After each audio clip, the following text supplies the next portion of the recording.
We're back, and with us we have Ray Daniels. He's the VP of A&R for Epic Records, and I want to talk to you about Black Music Month and music industry as a whole. June was Black Music Month, but I wanted to ask you, what do you think the current state of Black music is? I think Black music, we need to figure it out. I think Black music, Black people don't value Black music. That's what I believe. I don't think that we understand how influential we are, how important our music is, until someone of another ethnicity does it. And then we say, well, we could do that. Well, why didn't we? And I feel like that's really just R&B singers. It's not hip hop. Hip hop is all about staying true and staying real. So hip hop would never have that issue. But R&B singers, I think they kind of lost their way thinking that pop music would make them richer, not realizing that Black music made them last. It's a big difference. So Black music, I think, is in a good place because a lot of the big R&B stars, I've sat in the room, we've had this conversation, they all said, I know what I did wrong, man. I should have stayed doing the music I was doing.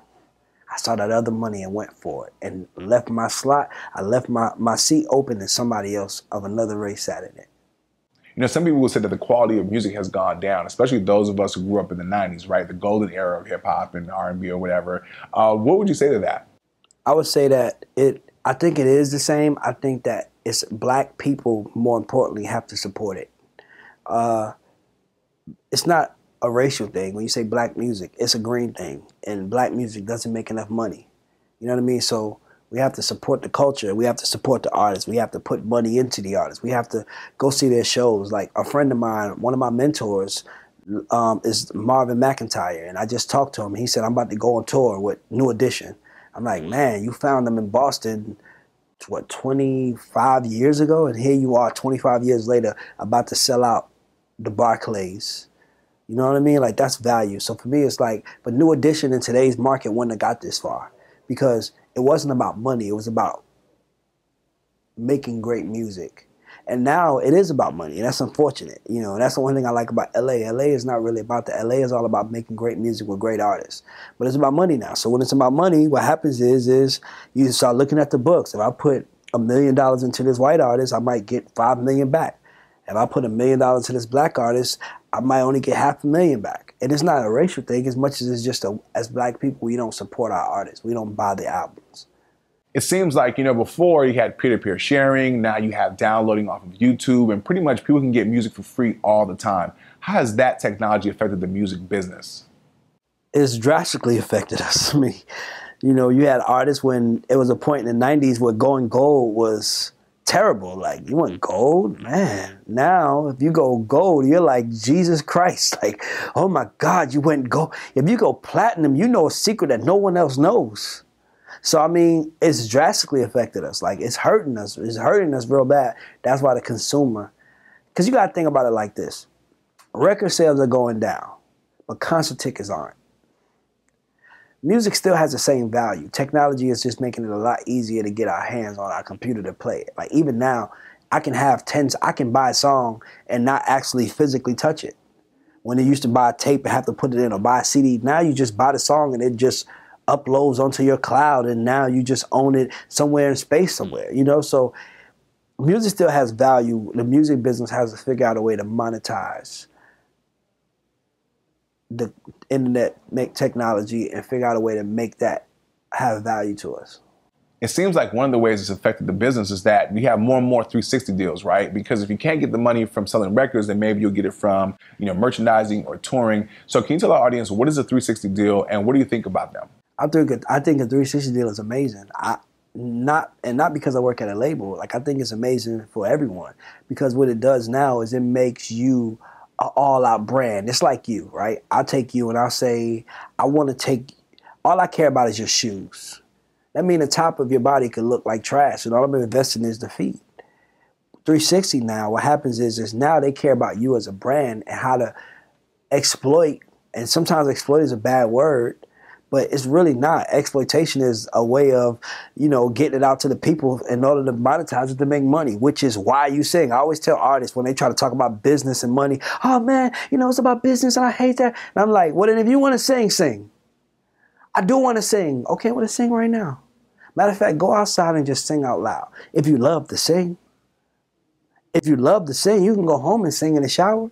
You can go sing at the mall. You can go sing at the train station. You don't want to just sing. You want to be famous. Let's be clear. And you want to be famous because you want to make money. Or how about this? You sing, let me make the money, and you just sing. I'm not going to do that. I know you're not, because money matters. That's the one thing, that's the one factor that's been in the business that we always try to act like it's not important when it's everything. And I'm not here to say that money is why I got into this. I got into it, so I love it. That's why I said I'm an intern, because it wasn't about the money. It was about what I love to do.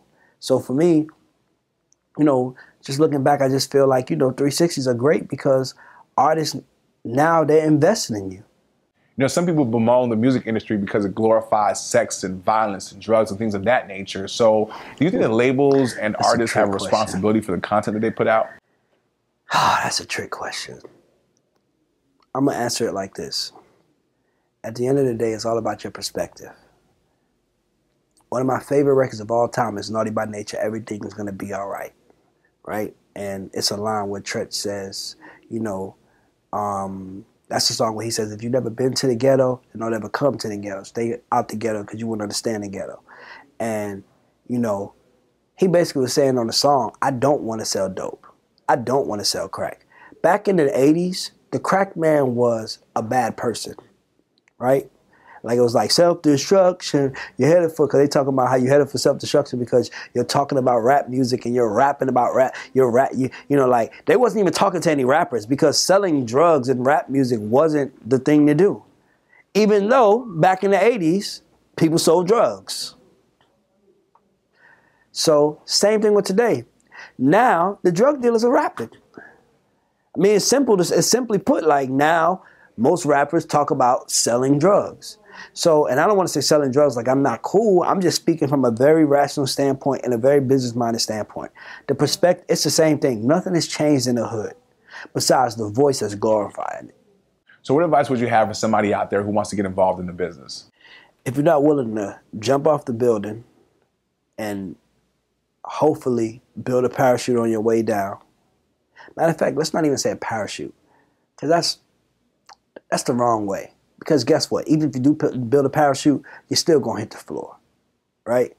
If you're not willing to jump out the building and be willing to build an airplane or skyrocket in the midst of jumping, don't jump. Ladies and gentlemen, Ray Daniels, thank you for joining us. Thank you for having me. Well, we have to take a break, but don't go anywhere. We'll be right back with the Nick Knight Show after this. The Nick Knight Show, sponsored by Hennessy VS. Never stop, never settle.